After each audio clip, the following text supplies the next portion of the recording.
Peace and love. Hope you're feeling good. Hope all is well. Hope you're feeling blessed and protected and safe and secure. So, in this video, we'll be doing a channeling, and we'll be bringing forward a energy. And this energy, this individual, is Elvis Presley. And since the last channeling that I did with Princess Diana, I've been feeling his energy around me. And he has an energy that is very excitable, like is full of energy. When I connect with him, for some reason I always want to dance, and I always want to like be playful, and I'm full of like energy when I connect with his energy. I forgot to mention that literally before I came, I decided to put on in Apple Music or on YouTube like Elvis Presley, and I would basically want to listen to one of his most famous songs. So then I click on it, and what came up was Can't Help Falling in Love. And now for some reason that triggered in my brain that I knew the song, but I didn't know that the song was by him, but I didn't know if it was the song that I was thinking of when I saw the title. But then I clicked on the song, and I was in shock because I had been singing that song for the last couple of days. It was just in my mind. It kept popping in, and I was singing it, but I didn't know who it was by. And then when I typed that in, I was like, okay, that was a sign, because I asked him, because I was meant to do this video last night, but I ended up doing something else. I ended up doing some zodiac sign readings, and then I asked him not long ago to, give me a sign, and that was the sign to let me know that he was with me, to let me know that he was ready to do the channeling. So yeah, and what he was making me aware of, and we will invite him in to give his own message, but what he was making me aware of when we was first connecting was, it was about authenticity, and not just authenticity, but it was about impersonators, and he was making me aware that he's not too fond of impersonators and people who do tributes to him. And I was kind of basically asking why, because obviously a tribute is something that is kind of sweet, it's kind of an honouring, but he was saying that because it becomes an imitation, it's not something, basically what he was making me feel was that a tribute should be something that somebody does to, yes, honour somebody, but they should have their own take on it, if that makes sense.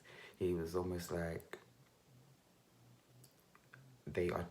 he sees it as people trying to almost be him rather than them being themselves, expressing how they feel about him, or expressing, I can't explain it, but he's just not a fan of tribute acts who don't put their own unique energy into their performance. And then the next thing that kept popping up for me, I kept seeing him as Superman, and it was almost like he has the perfect face to play that role, to be that character. And then before I was coming down to film and set up the camera,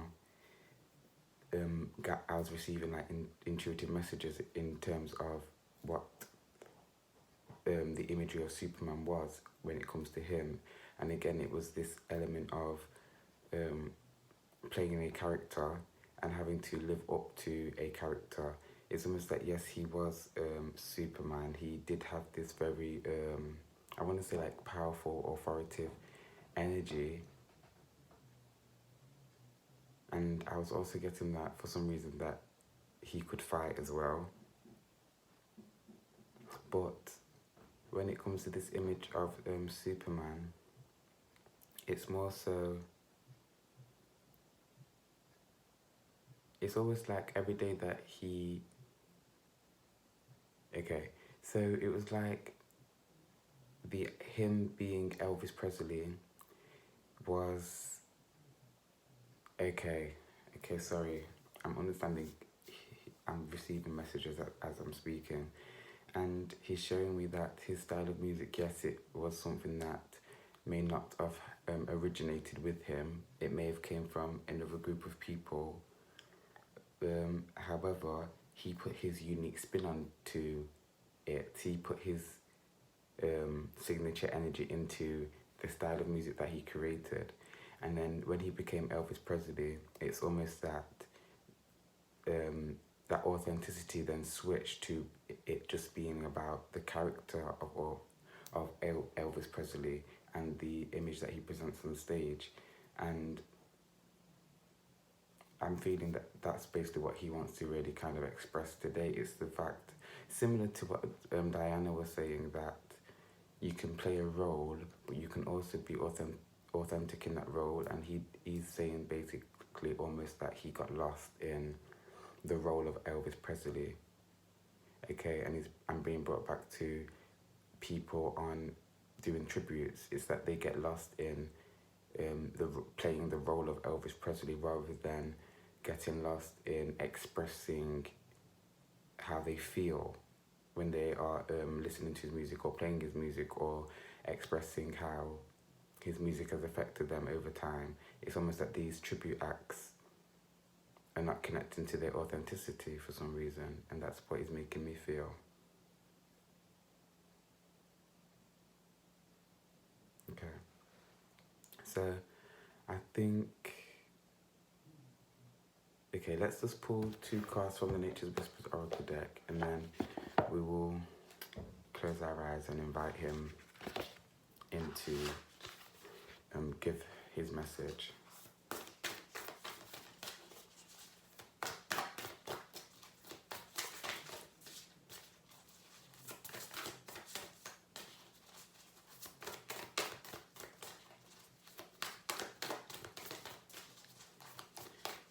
For some reason, I'm getting that there was a target on his back, and that he wasn't as loved as people may have thought or may have felt. Almost that, like, maybe behind the scenes, he wasn't treated always fairly or given the respect that he deserves. But I was also getting, before coming down to connect, this was a few days ago, that he was a part of the elite. And obviously he was part of the elite. He was rich, famous, successful. But I feel more so there's a bit more of a denser, darker energy when I'm talking about the elite and Elvis.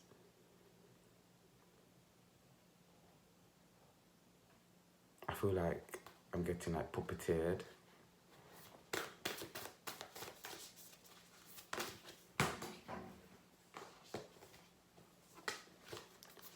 Okay, let's just get one card before we close our eyes.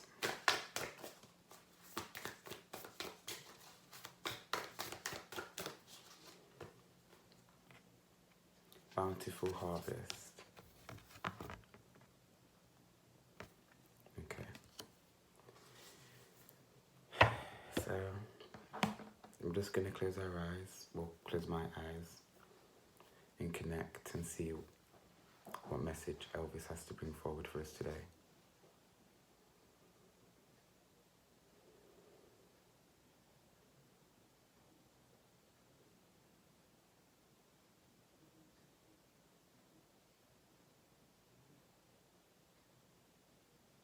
I was wise. I was wiser than they knew. In the end, they didn't allow for me to be in control of my creativity, to take lead, to share what I knew, to share what I had discovered about music.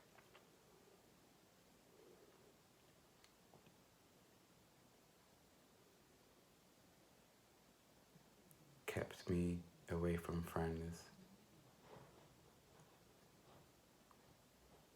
and people I respected.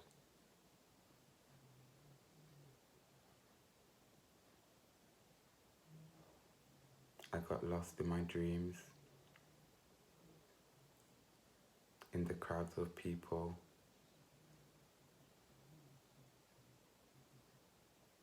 in the wishful thinking.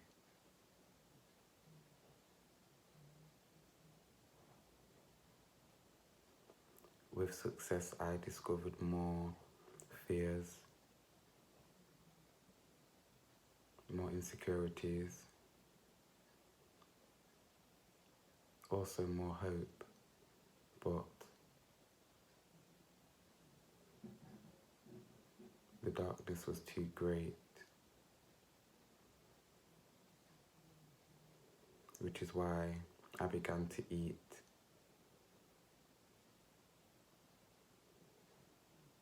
for comfort.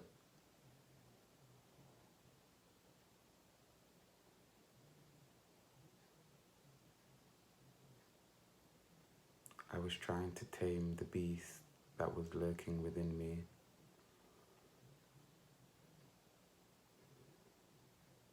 A lot of anger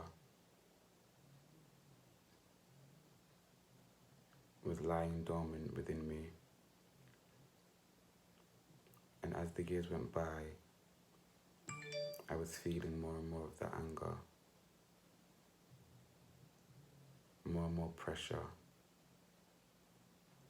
and I just wanted out.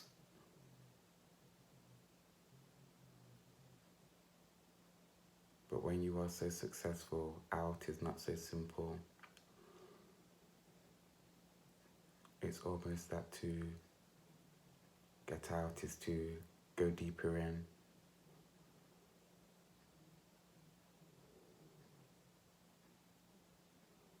And I didn't think hard enough.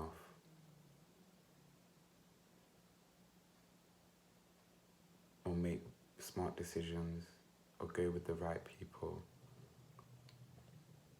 or have the right lawyers.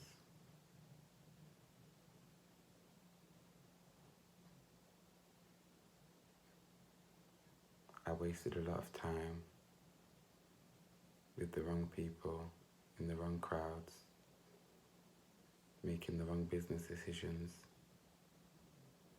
because of wishful thinking.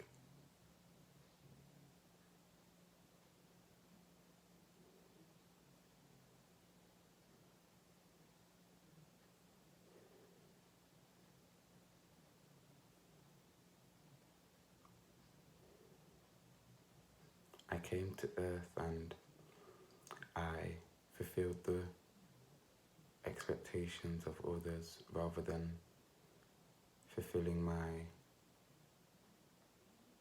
soul contract.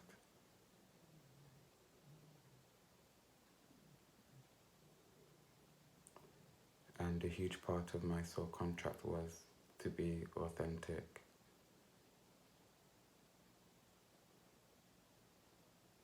To remain authentic, and in the end, I left questioning whether I had succeeded.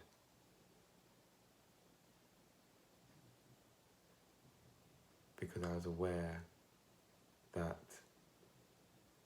I was being misled, but most importantly, I was misleading myself. I placed myself in the electric chair, figuratively.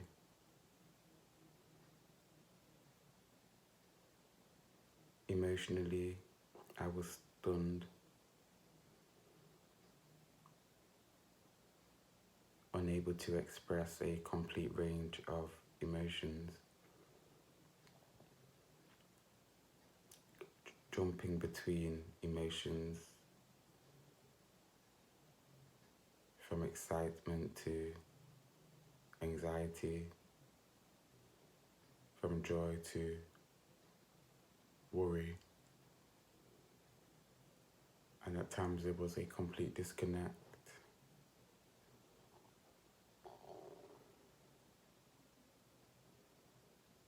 I was unable to see, but now I can see. Now I can see the causes of my traumas.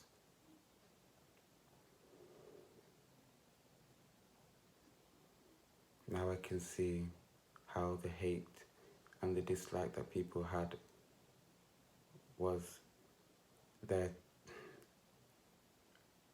for me rather than it being there happening to me. It happened for me. And it's only now that I realize that, it's only now that I'm on the other side that I can look back and see how the turmoil was there to build me.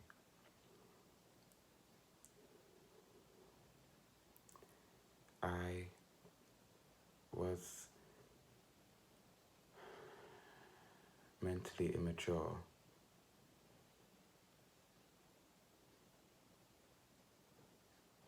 Which aided and helped me to make wrong decisions and aided other people in getting me to make decisions that would benefit them and not necessarily benefit myself or the wider collective.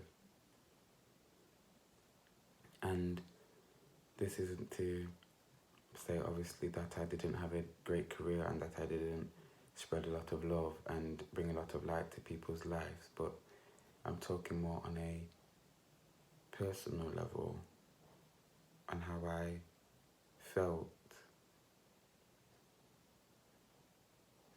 and how I was experiencing things. And even my managers and those around me didn't really get to know me in depth on every level. I was a product to them, a business deal to them. And I began to view myself in that way. And I began to become more of the character of Elvis, more of what people expected, rather than just being.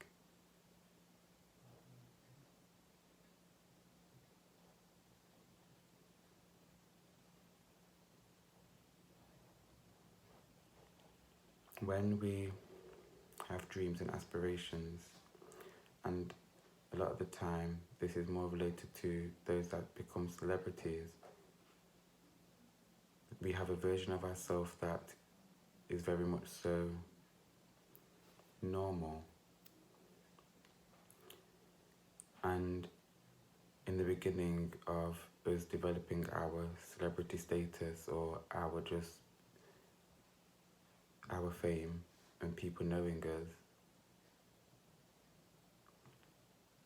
we build our fan base, we build our business on our authenticity because it's that what people connect with first.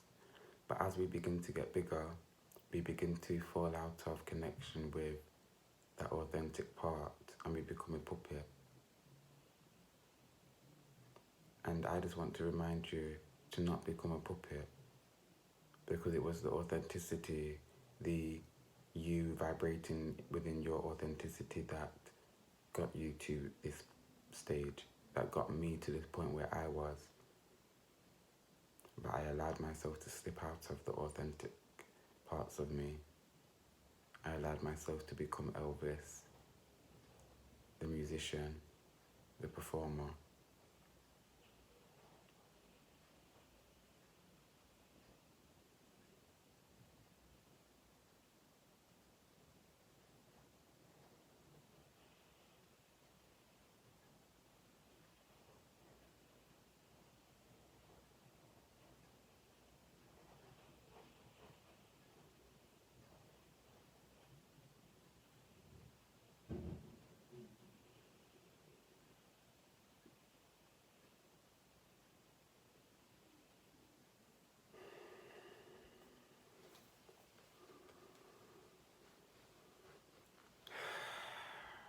I was just having a bit of a moment with Elvis then,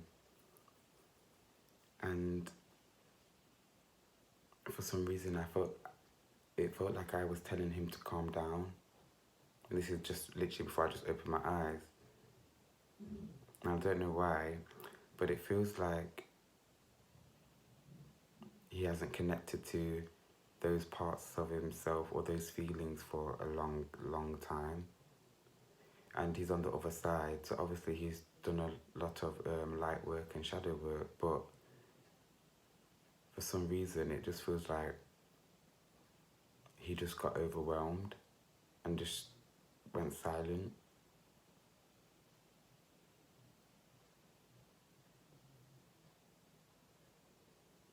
My guys are saying it's a everlasting journey, it's a continuous journey. And this journey is a journey of feeling, no matter whether you're in the physical world or the energetic world. And here on earth, you have feelings, but you equate them to being good or bad. So you wouldn't expect him, this is what my guide is saying regarding Elvis, you wouldn't expect Elvis on the other side to have feelings of being overwhelmed or feeling the pressure or just feeling the weight of his emotions, because everyone expects those on the other side to just be full of light and no density or no connection to any sadness or darkness or shadow work. But it's only human beings that put labels on what is good and what is bad and what is right and what is wrong. Again, it's just about a journey of feeling, and right now he's feeling his life experience. He's feeling his incarnation as Elvis deeply. It required him to be silent, to end the channeling abruptly, because he has to still protect his system, because things can still be overbearing and intense for those that are on the other side of the veil.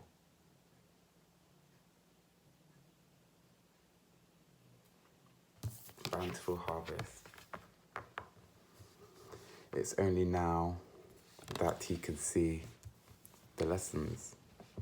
It's only now that he realizes how his darkness, how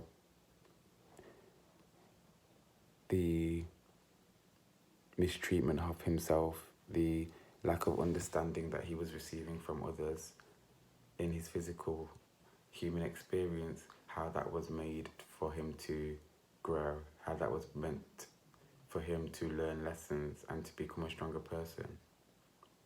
It's only now that he's on the other side, it's only now that he's outside of this 3D reality here on earth, that he can now look back and see what was actually going on, and he can see it in totality. He can see it in wholeness.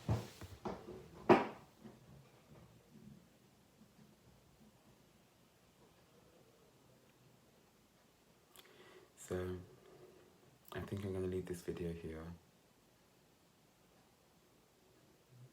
I do think I will probably do another connection with him, because I was expecting this video to be a bit longer, but he did end this abruptly. But I don't know if you just saw that just fall down to the side.